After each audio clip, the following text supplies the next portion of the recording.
his brother-in-law, Valcour M. There were 1,200 acres of land, 600 of it was being farmed for sugarcane, and there were 57 slaves living and working here on the plantation. But there was no home, at least nothing suitable for a family as wealthy as the Ramonds. So Jacques had this home designed and built for them. Selina's father was a land surveyor, her brother was an architect, and they both assisted in the plan and the design of this home. Now, the typical architecture at that time would have been French Creole. Jacques, he chose to go with the Greek Revival that you see today, much more grand and majestic for his family. Now, they included some features in the home to try and keep it cooler in the hot summers that we have. Those would be the high ceilings. They are 12.5 feet throughout the home. Our walls are all 16 inches thick, made of brick. We have 28 French doors and windows, and we also have the large, deep veranda that goes all the way around the second floor, helps to keep the home shaded and cool. Welcome. Originally, we had some marble floors as well in this room, which is our parlor, and across the hall in the dining room. Unfortunately, those floors were destroyed, and I'll tell you all what happened to those as we continue the story upstairs. Hi there. It took about 2.5 years for the home to be completed, and it was built using all slave labor. The slaves made all the bricks by hand from the clay out there in the Mississippi. They used cypress to build the home. Back then it was very easy to come by. It was used to build smaller homes and barns. It would be very difficult to find enough cypress to build any type of large structure nowadays, certainly something like this. It is 7,500 square feet. But back then it was readily available.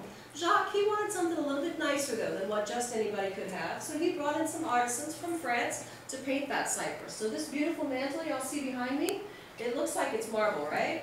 It's not. It's painted to look that way. They did a really good job, don't you think? All the baseboards in the home also painted to look like marble. That is a finish known as faux bois.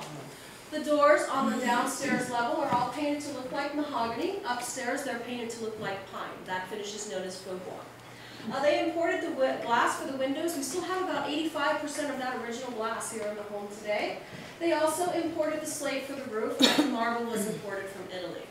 So construction was begun in 1837, completed in 1839, and that's when Jacques and Selina would have started staying here and having some guests over with them.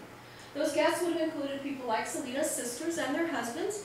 Also, the gentleman that's in that frame there, his name is Andre Bienvenu Ramon, or known as A.B. He was Jacques' brother. He was also a governor of Louisiana, the first one to serve 2 terms. So not only was this family very wealthy, they were politically connected, very influential in their time period.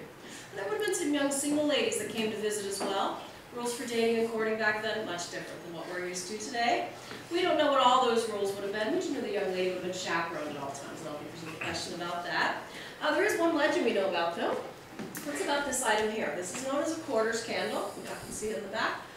So a young man would come for a date. He would be greeted at the door by the father or the chaperone, depending on who that young lady was. And depending on what kind of impression he made at the door, this candle would be set for his date. So if he made a good impression, they liked him, he would get a high candle. That's good news for everyone.